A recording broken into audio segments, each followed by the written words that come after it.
Hello friends, let us now learn some important points about chronic myeloproliferative neoplasms. Chronic myeloproliferative neoplasms. In this chronic myeloproliferative neoplasms, we have four main diseases. So we have chronic myeloid leukemia, polycythemia vera, essential thrombocytemia, and it is associated with primary myelofibrosis. Okay, so first we will learn some important points about polycythemia vera.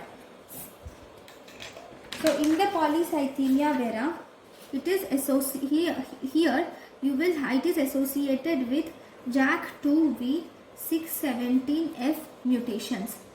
It is associated with JAK2V 617F mutations. So this is also by single base primer extension.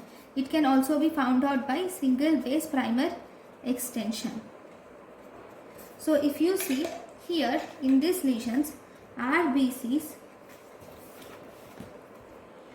the hemoglobin count will be more than 16.5 gram per deciliter in males. So we will see, we will make a table, males and females. Hemoglobin will be 16.5 gram per deciliter in males and more than 16 gram per deciliter in females. Hematocrit will be more than 49% hematocrit in males and more than 48% in females, whereas RBC mass will be more than 25% in males and females. It is more than 25%. Okay. Now, if you see the WBCs, now the WBCs, you will see that there will be increased basophils.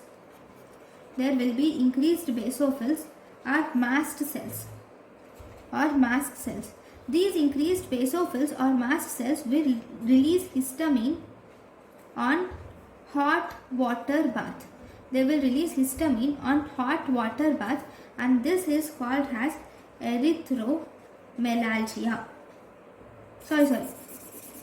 They will release histamine on hot water bath. This is one thing. Now, there is also increased platelets. Now, because of this increased platelets, you will see presence of burning pain in the hands and feet,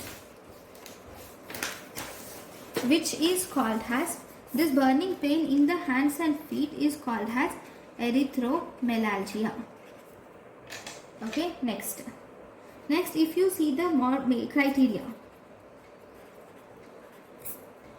criteria are, the major criteria is presence of RBC or hematocrit or hemoglobin more than 16.5 or more than 16.5 in males and more than 16 in females.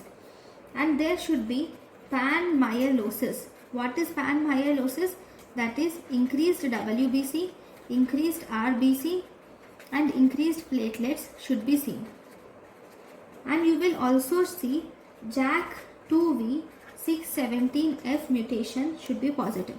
And minor criteria is presence of suboptimal erythropoietin is the minor criteria. So what are the clinical features?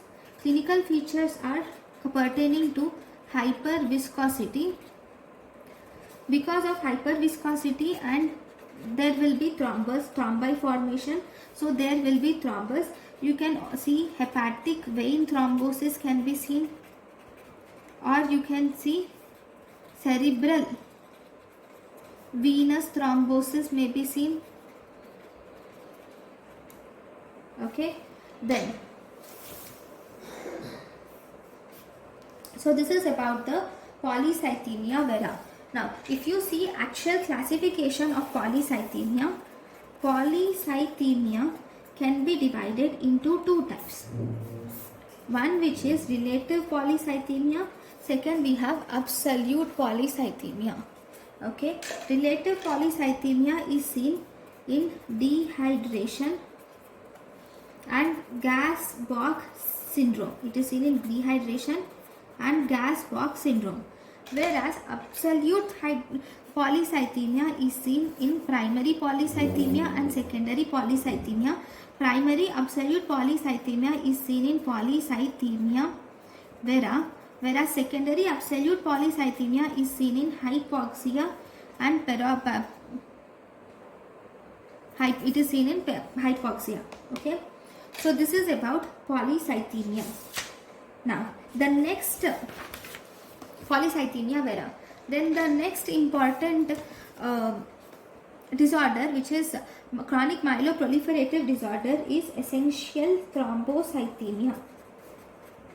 Essential thrombocytemia.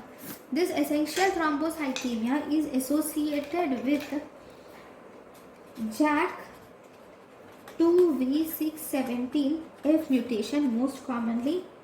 It is also associated with MPL and CALR. So in this there is increased megakaryocytes. These megakaryocytes are called as Staghorn megakaryocytes. Okay, so because of increased platelets, almost there will be more than 4.5 lakhs.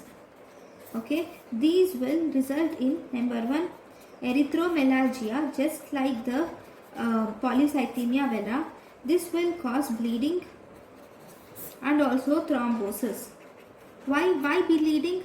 Because these platelets which are produced are actually functionally defective. They are not normal platelets, they are defective platelets. So because of that, they will result in bleeding. So this is about essential thrombocythemia.